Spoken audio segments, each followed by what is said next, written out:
Broncos can punch their playoff ticket tomorrow night in LA against the Chargers. How do they do it? I've got 5 keys to a Broncos victory coming up right now.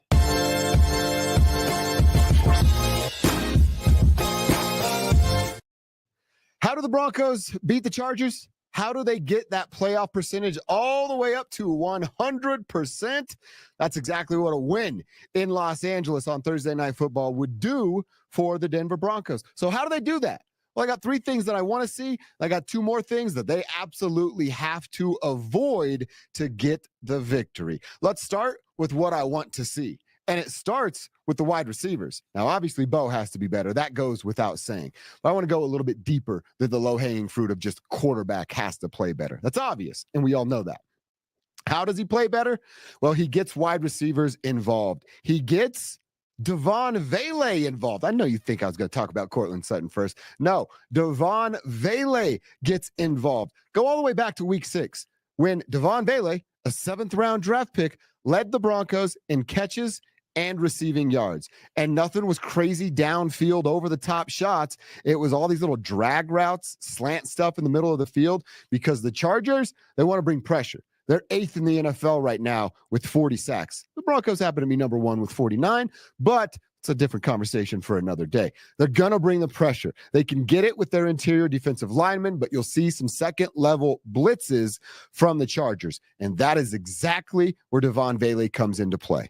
Devon Vele on that little drag route, you're just running across the line of scrimmage about 2, 3, 5 yards, kind of 2 to 5 yards depth-wise in front of the line of scrimmage. That's where he ate in the Week 6 matchup against the Chargers. He can eat there again in this Week 16 matchup against the Chargers. More Devon Vele. Where was he last week? Broncos country. Answer in the comments because I need your help. I have absolutely no idea where the one target that they have on the box score came. I was sitting in the press box watching the game. I don't remember it, can't recall, and nobody that I was sitting next to recalls that one target either. So you have to get Devon Vele involved. You have to get him involved this weekend, this week against the Los Angeles Chargers. He was the top dog in the receiver room in the Week 6 matchup. You don't get Devon Vele involved, I'm afraid this game isn't going to go the way that the Broncos want it to go. The second thing they need to do, it's also right there in the wide receiver room. It's Courtland Sutton. How about Courtland's performance against Indy last week? He had 3 catches, but he had 9 targets. I know he had a touchdown. He had another potential touchdown, an opportunity, but couldn't bring it in. It was double coverage, so he gets a bit of a pass for that. But Courtland Sutton's got to get involved and get going. How can they do that? Get him the ball early. They did it last week on quick slants. In fact, I think a couple of his catches early came in the first half on quick slants. I know the first one was a quick slant, and it came on the Broncos' first drive. So they have to get that back for Courtland Sutton. Get that confidence back. Not that Courtland's a dude that's going to lack confidence, but we've talked about it already in the New Orleans game where he didn't have a target or a catch and didn't say anything about it. Then remember, Bo Nix said, hey, Court, if I'm not throwing you ball, you need to say something to me. He's not the diva type. He's not going to Stephon Diggs this thing and freak out over on the sideline. Not going to do what you all think I'm going to do, which is totally freak out. Right? That's the Jerry Maguire reference. Hopefully you got it. And I'm not just a weird old guy in the room. But that's not who Court is. So get him involved early so he doesn't lose some of that confidence. We don't get into the third quarter and he doesn't have a reception or a target where he's like, I'm kind of out of the game. And then what does that do for your mental side of the game? So you have to get Courtland Sutton going. You got to get him going early on slants. We've seen in the past him and Bo being on the same page pre-snap, knowing, hey, I got man coverage. I'm going to send this like I'm on a fly route, a 9 route, whatever you want to call it. And then I'm just going to stop and Bo's going to hit me on that back shoulder because we're on the same page pre-snap. That's number 2. 1 is Vele. 2 is Courtland Sutton. You got to do that. Third thing that they absolutely have to do, and they have done none of this throughout the NFL season. Give the ball to Audric Estime. Do I have to beg and plea with you? Please give the ball to Audric Estime. You've been talking about it now, Sean Payton, for about 4 or 5 weeks that he's going to be the guy that gets more opportunity. And then we get into the game against the Colts, and Marvin Mims had a touch before Audric Estime did. Audric ended up getting a handful of carries, because Jaleel McLaughlin went down with a quad injury and was not able to return.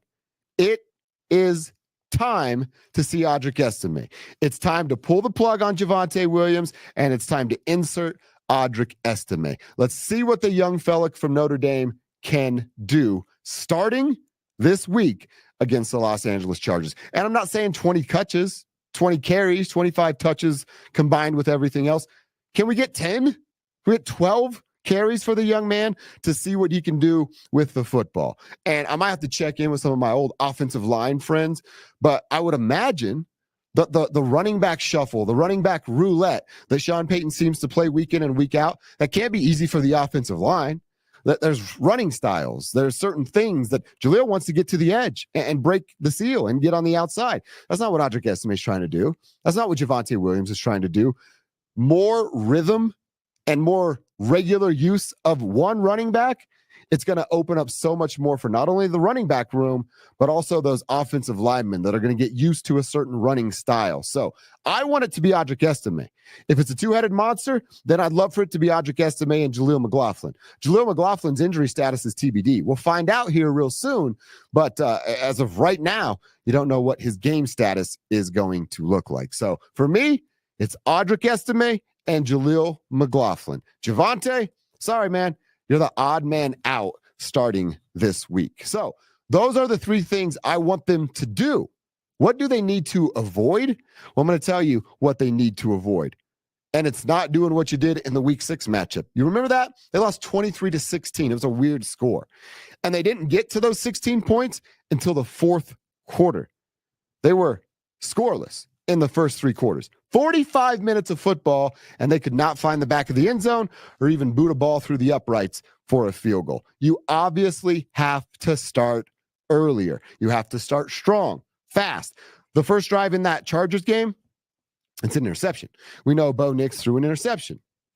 You go into the second quarter, they're once again driving, and they're in Charger territory. Guess what happens? Javonte Williams fumbles the football. That ended the drive right there. The Bo interception, they turned into a field goal. They then add a touchdown in the first quarter. So Denver was down 10-0 after the first frame. Then in that second quarter, Javonte fumbles. They turn that into a field goal, score another touchdown before half comes. It's 20-zip before the end of the first half.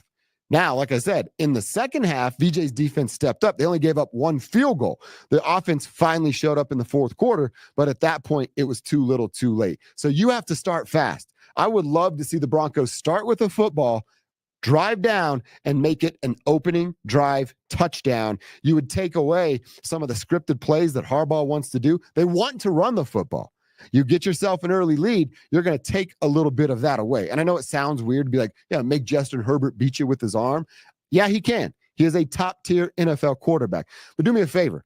Go look at that Chargers depth chart and tell me any name not Lad McConkey that makes you a little nervous about what they can do. And go ahead, leave the name in the comment section. I'll come back and find it, and we'll have that discussion because I'm going to bet you can't find another name that's not Lad McConkey. So you have to avoid a bad start and get out to a good start on your own. And then the second one, it kind of falls right into what we were talking about with the turnovers there. You can't beat yourself. You cannot have those turnovers. You certainly can't have 3 turnovers like Bo Nix did with his 3 interceptions against the Colts.